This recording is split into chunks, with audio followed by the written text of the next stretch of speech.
Fly, butterfly, be free. Or not. Jinkies! I just had to get that out the way because yes, I know, I'm sporting a Velma look. Hey, what's new, Scooby-Doo? I get it. And I like it, you know? Okay, my bad. I didn't realize wearing glasses would give a glare. Yes, I am not really good at this. All right, bye now. But I didn't plan it that way. Okay, maybe a little bit. I think when I, did the hair and the shirt, it just made sense that I should put the glasses on too. I'm like, why go halfway when you can go all the way? Okay, shout out to Velma Kelly and all the people who have voiced her.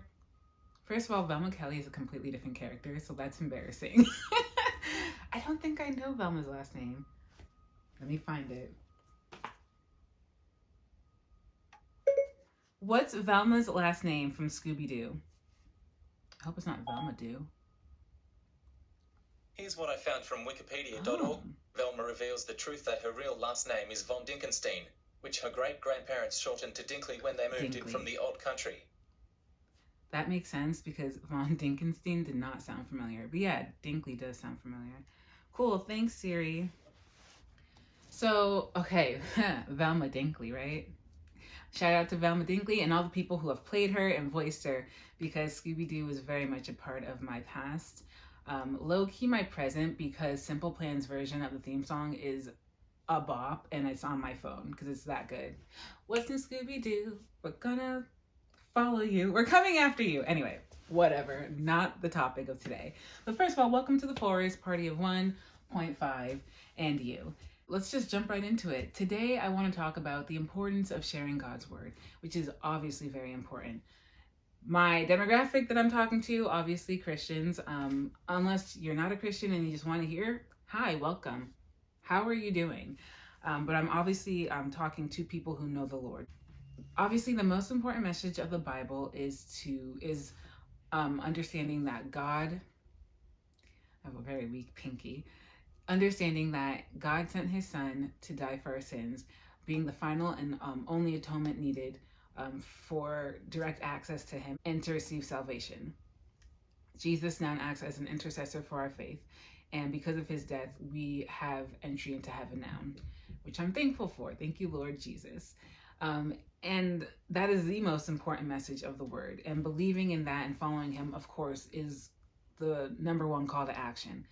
I would say the second most important message, which I see as our number one duty, is to make disciples of men.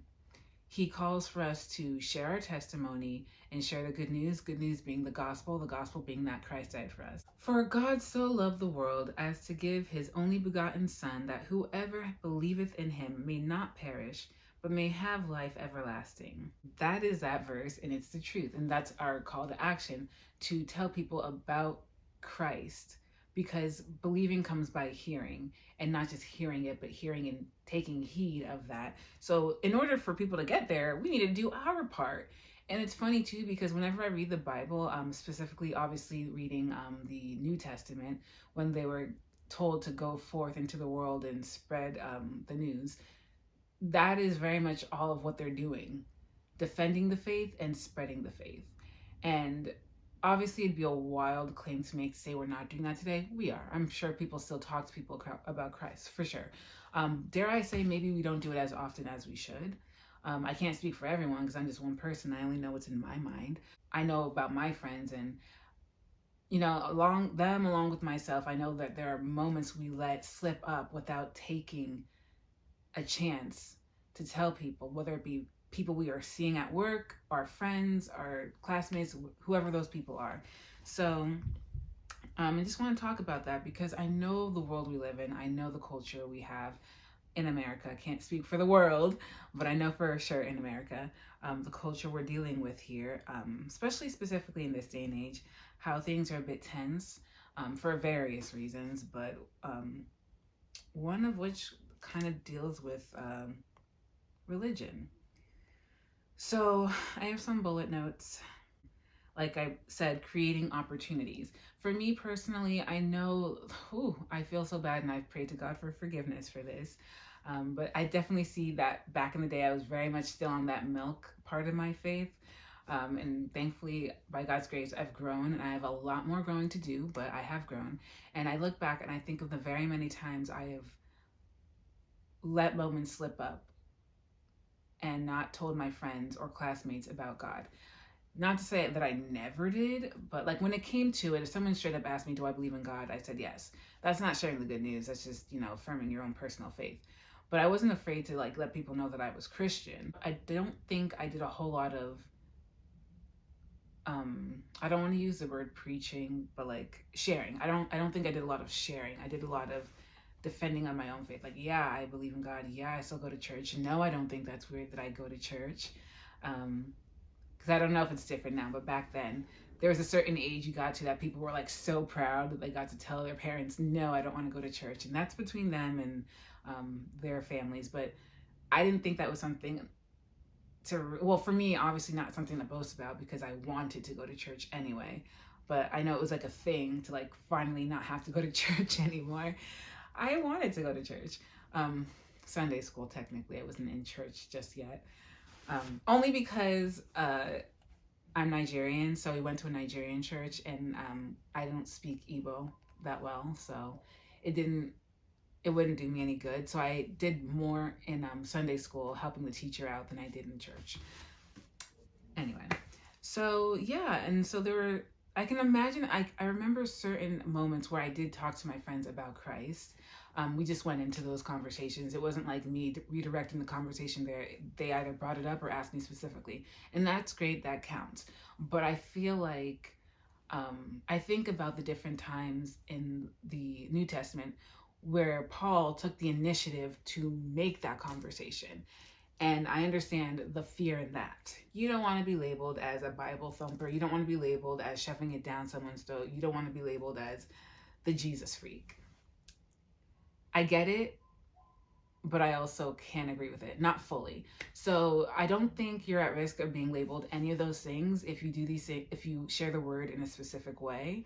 I'm not talking about I'm not talking about hanging out with your friends and they're talking about Drake or something, and you're like, oh, Drake. Oh yes, Aubrey Graham from Degrassi. Yeah. Oh my gosh, it's so wild, right? Because Aubrey made a song called God's Plan, and I believe in God, right? Hold on, bear with me.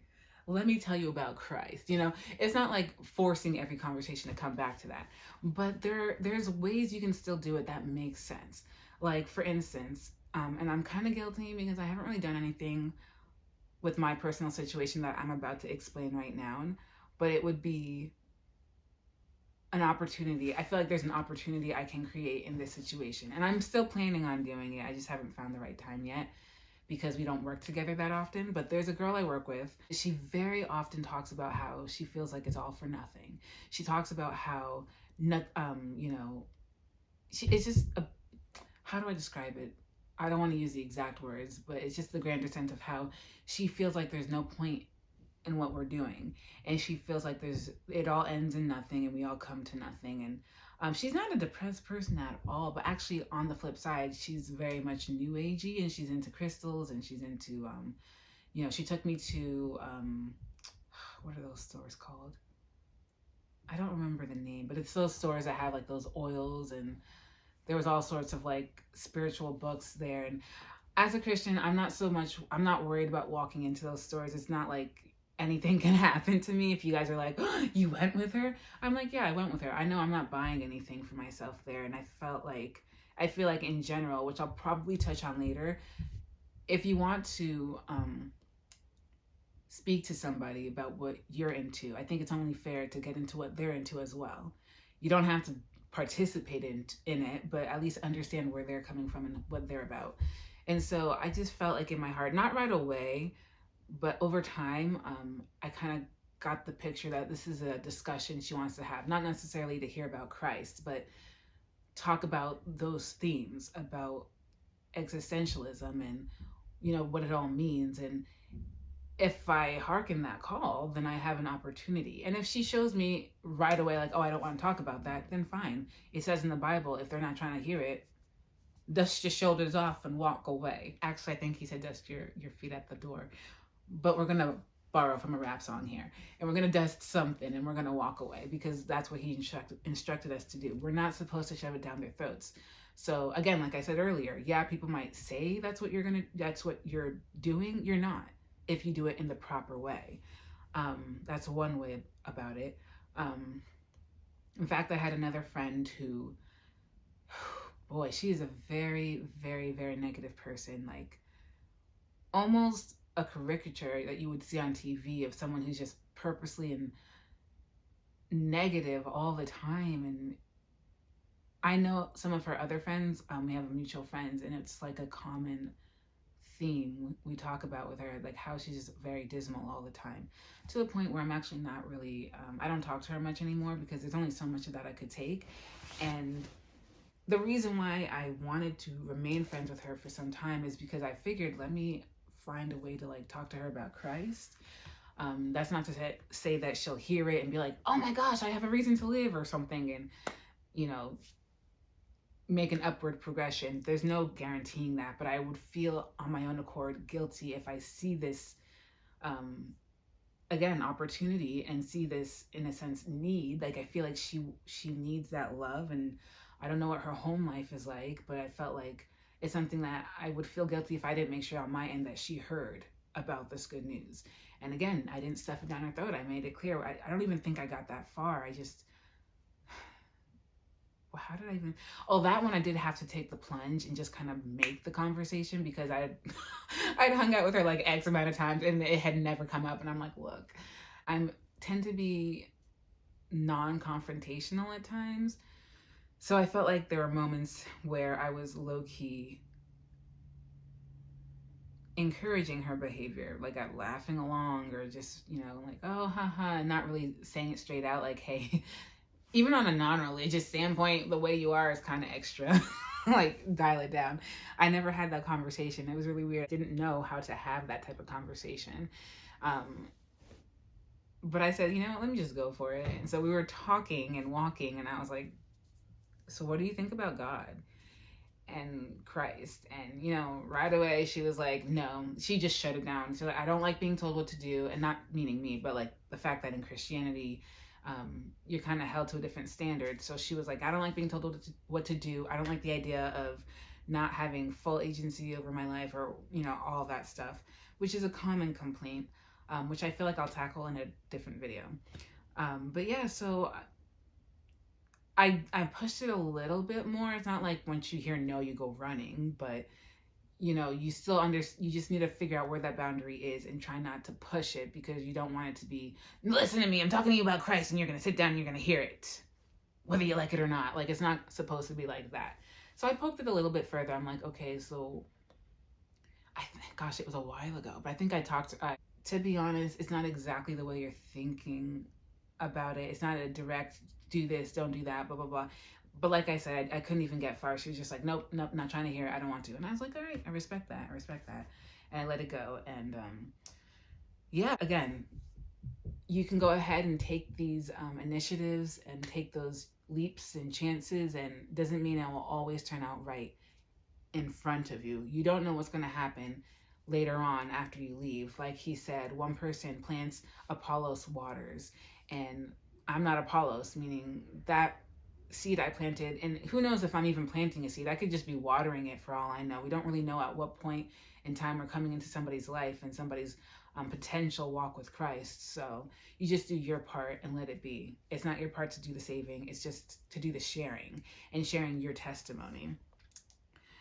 So yeah, like I said, in the past, there was a lot of hesitation I had with that, where I would definitely acknowledge those opportunities budding, and then I switch gears and go into, oh, well, I don't want to seem like a Jesus freak. And I mean, they're not really talking about Christ right now, so let me not like be that person. And I think it all definitely stemmed from not having a strong stance with my faith. And that's where it stems from. The stronger you are in your faith, the more you're going to want to share it with others. So it made sense that this was something I couldn't bring myself to do at all times. In order to do this better, the sharing better, you have to understand what your faith is, and strengthen it. Lean on Christ's strength because we fall short. And knowing that the more you understand God, the Word, um, and what you believe in, the better this part becomes. And that's that. The stronger your beliefs, the more willing you are to share it, the more willing you are to stand in it in all shades and take persecution for it, I think. Definitely would say a lot of people who are pliable, I'm using the word pliable because of Pilgrim's Progress, is a very strong allegorical book about John Bunyan. John Bunyan's walk, or is it Paul? No, I think it's John Bunyan's walk with um, his journey in his faith. But yeah, so like I think the pliable person comes about by attaching to this idea of faith and then not rooting it in anything solid. And so when challenges come and hardship and struggle and persecution, they're gone with the wind. They're like, oh, psych, this was not what I thought it would be. And understandably so. If you don't have a foundation, this goes beyond religion. If you don't have a strong foundation, things will fall. Like a house. People always use a house as an example. If you don't have a strong base, come rain, storm, hail, it's going to fall. I won't say tornado because no matter how strong your foundation is, the tornado kind of hits from the top. So that's different. But, what do they say? Sinking sand, without a strong foundation, you will sink into the sand. And you don't want to be that person, regardless of what you're doing, whatever project you're working on, relationship, yourself, or your faith. Start with the foundation. Figure out what it is you're doing in that space, what it is you're looking for, and making sure you agree with it in all shades. Understand it in all shades too, so you're not blindly agreeing to something. From there, your faith and dedication to whatever that thing is will grow, and you'll stand in it very strong because of that. So one fine day in the Emerald City, I remember someone saying, unless I thought it in my mind, I can't remember, it was a long time ago, that if you love your friends, you want them to love Christ, And that's true. If you like a song, if you are into a show or reading a book or whatever entity it is that you feel really strongly about in a positive way, one of our first inclinations is to share it with the people we love, our family, our friends, even our coworkers we're not that close with sometimes. We're like, yo, check this out. Have you heard of it? No? Well, prepare to be amazed, And we come with it with such, excitement, as we should if we're into it. Why else? It's because we're that moved by it. So again, like I said, foundation. If you're that moved by the word of God and what he's done for you, naturally it makes me want to share it with the world, And that, for me, that starts with my friends. That could be anyone, of course, but I think that one may be specific to who you are as a person. I'm not against preaching to random people you don't know, but I'm introverted. I don't talk much in general. So for me, the thought of stopping a stranger on the street and just randomly preaching to them is not really my MO, but I won't necessarily say that it's wrong for other people to do that. I would say maybe there's a way about it to make it more efficient, but I won't knock the intent right off the bat. But for me, again, I don't have to know you super well, but if I'm placed in situations, in conversations with people, whether I know them really well or not, I like to come at it at a conversational level where I've kind of gleaned a bit of who you are, you've gleaned a bit about who I am, and we just kind of fall into that conversation. And especially for my friends, because I love them so much, and even strangers, because I love them in that general sense, because I have that respect for them as a human, wanting them to know about this good news. I try to get it out there if I can. It's not every single conversation I have. It's not that frequent. Not really. I'm not going to pretend like I every day talk to somebody about Christ who doesn't already know about him. But I do try to seek those opportunities, and I pray every day, because it's not me. It's not my strength, because I fall short. I know this because it's hard, and I don't want to be ridiculed, and I don't want to be persecuted. Not that we are in America, but, persecuted in our own way, which would just be people, I guess, making fun of us. Not like I'm not already used to that. Thank you, high school. Anyway, so yeah, it's, first of all, it's a blessing that that's our persecution here in America. And so let me take advantage of that. I don't really have much stopping me from opening my mouth and spreading the word of Jesus Christ. So why would I stop myself? And yeah, he gave us a simple command: make disciples of men, and disciples too. You're not always going to be with someone at all times in their life. So if you're just there to plant the seed, you're just there for a season, fine. You're there for a season. But if you're with that person long term, make disciples of men. You don't just convert them and walk away. They may need a shoulder to lean on and help understanding the word. And their main help comes from God because they have that direct access. But still, he gives us each other to be a church. We are the church, to lean on each other and edify each other. And if you're still around that person, then be that person for them. Don't just disappear and find your next target. Make sure you're sticking around, keeping in touch with people, communing with them if you can. So there's that. I think the last thing I will touch on is the how. Again, because like I said when I started, is I understand a lot of the fear, especially for younger people maybe, in sharing the word, is how you're going to be perceived in your circles, whether it be at work, school, social life, whatever. You don't want to be known. I don't really care what I'm known as. You can call me whatever under the sun. If it's connected with Christ, then great, because I am connected to Christ. So you're not completely wrong, whatever you call me. But I do want to make sure that on my end, I'm not doing it in a way that takes people away. If you hearing the word takes you away, then that's not on me. But if it's me, hitting it over your head or trying to micromanage your life, where that, again, it's not even my jurisdiction, then that's wrong on my end. And I just want to make sure that, in case any of you are doing that out there, which is possible. I've definitely seen some people like that. And to a small degree, that was me as well. I don't think I've ever been that person who was like, oh, you're doing this wrong, to non-believers. Mind you, we are called to edify our brothers and sisters. And again, there's a way to do that. But I'm talking about non-believers. We're definitely, I don't feel like we're called to sit down and be like, ABC is what you're doing wrong, so fix it. And also Christ died for us. Like, I don't think that's how it's supposed to be. I think because they don't know Christ, that's our only real connection. And it's just us letting them know about Christ. Because I feel all the actions we do, not just us, but anyone in the world, it's going to stem from our system of beliefs. And if we don't connect on that same fact, if we don't connect on that same level, then obviously everything we do is going to differ. And for me, it kind of seems fruitless to even bother arguing and going back and forth on about all the different factors that our belief systems stem off into, when we should be arguing about the top. Not arguing, discussing the top. Like, okay, do you believe in Christ? Yes or no? Let's talk about that if you want to, So just something to remember, we're not here to do the saving end. He said that we are to lead people to Christ.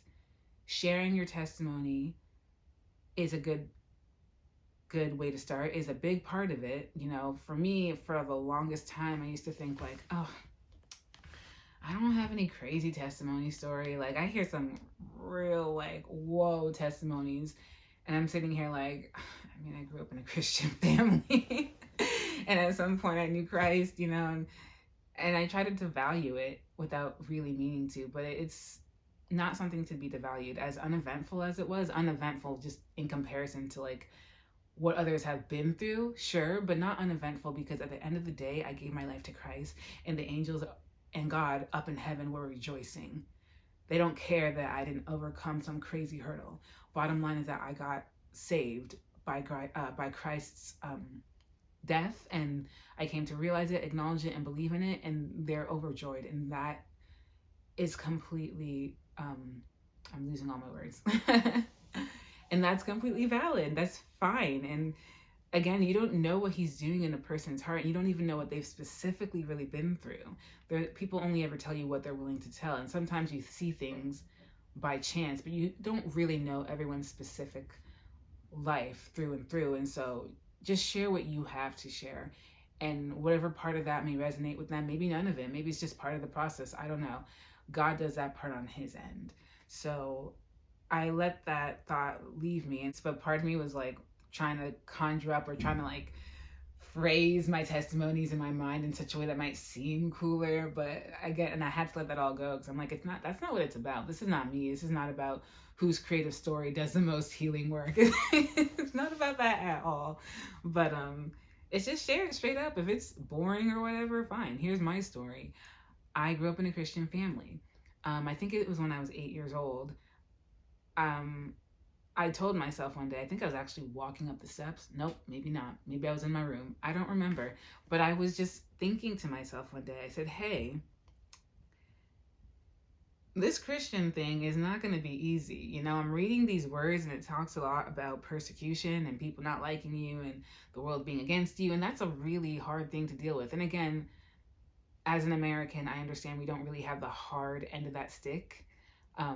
Compared to like our brothers and sisters in the Middle East and Africa and Asia and areas where, you know, it can be pretty risky and fatal to be Christian. So I told myself, like, is this something I want to believe in then? Because I'm not going through all of that if I don't actually believe in it. That's just, no.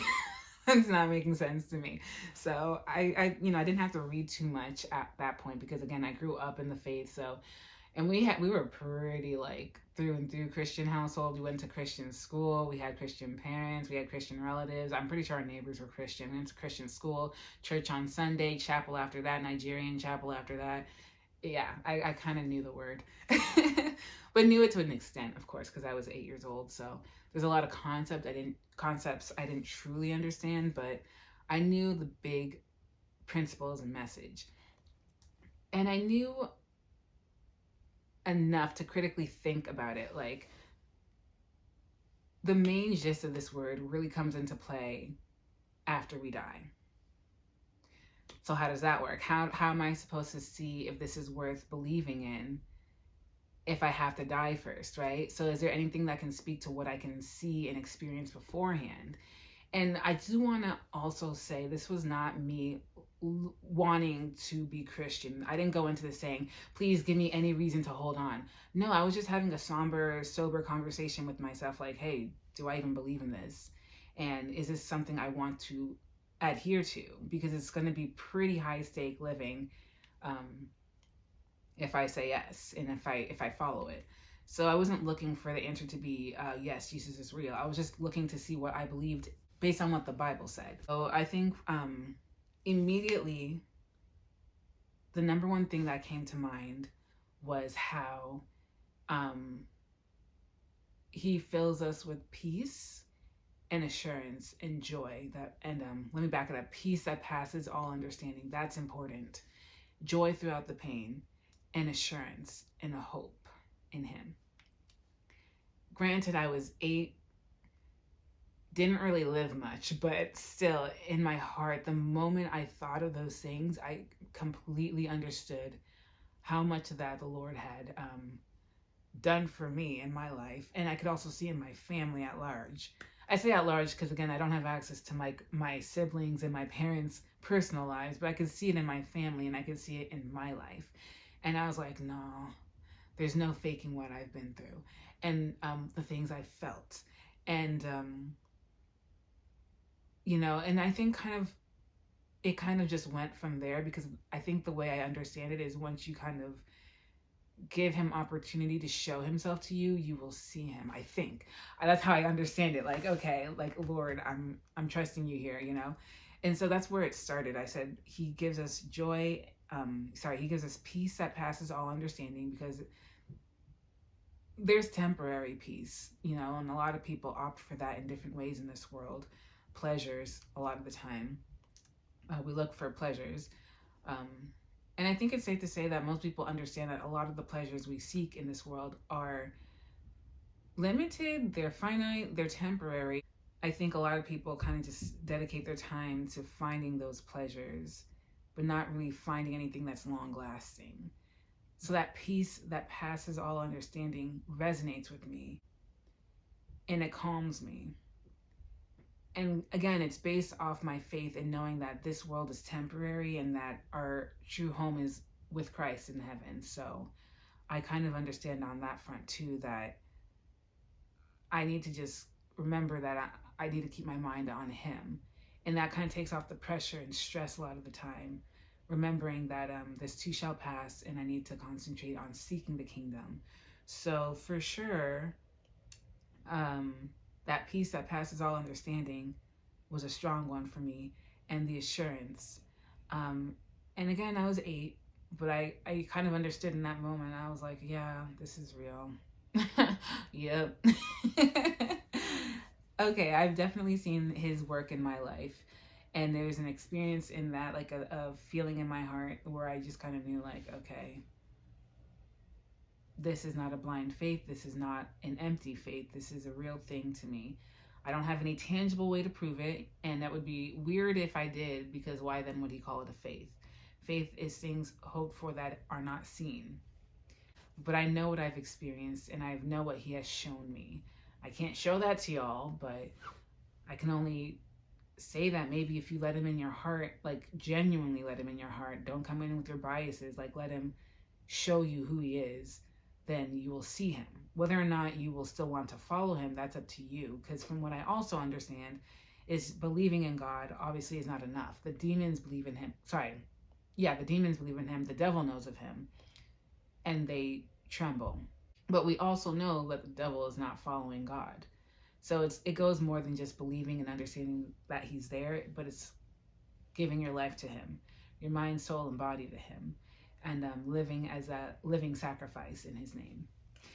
So, as per always, I go on a little bit longer than I'd wanted to, but it's okay because sometimes that happens. It'd be like that. So, I think I'm going to end here. I think I kind of went off topic a couple times, but my main point here, I'll just reiterate. Don't be afraid to share God's word. If you have friends who have no issue sharing their system of beliefs. I mean, for me here, it's usually just talking about a lot of Eastern religions, like, Buddhism or pantheism or a lot of yogis out here, or what's the one I'm forgetting? Well, like I said, New Age spiritualism, people into their crystals, into manifesting. Actually made a lot of witches too out here. But you'll find people of all walks of faith. It doesn't matter if they're, witches or just straight up non-believers, like they don't believe in God, agnostic, atheist, whatever it is. Bottom line is, if they have no problem being able to tell you, and with such strength too, because they believe it firmly, what they believe in, I think it's only fair that we also be able to speak that freely about our faith. I know we come with a negative connotation because of how this world views religion in general, but Christianity more so. But don't let that stop you, because God already taught us about that. So we can't sit here and be like, well, because I didn't want them to think I'm weird. Okay, and God told you it'd be like that. So did you not read the contract? Like, He said that it would be like that. And I'm not judging you, because again, I went through those things as well. I would just say that you should pray to God for strength. You should pray to God for strength, for help, and for clarity. To clarity as in remembering why you're doing this, to see Him and to make Him your priority and seek His kingdom. Seek His kingdom and all will be granted to you, right? So I think that kind of encompasses all these different things. If you're busy seeking His kingdom, I feel like you're also in that same breath strengthening your faith, reading the Bible, having that constant communication with Him, and therefore being more amped up and ready for anything this world throws at you. So yeah, share His word. Don't be afraid. If you are, pray to God for strength, and remember that true love means sharing good news. You don't want to keep that to yourself. He didn't give us this word to just go be hermits and be amongst ourselves and not talk to anyone about it. To live apart from the world, yes, but still be in the world and make disciples of men. So, without further ado, I'm gonna say goodbye to you. Yikes.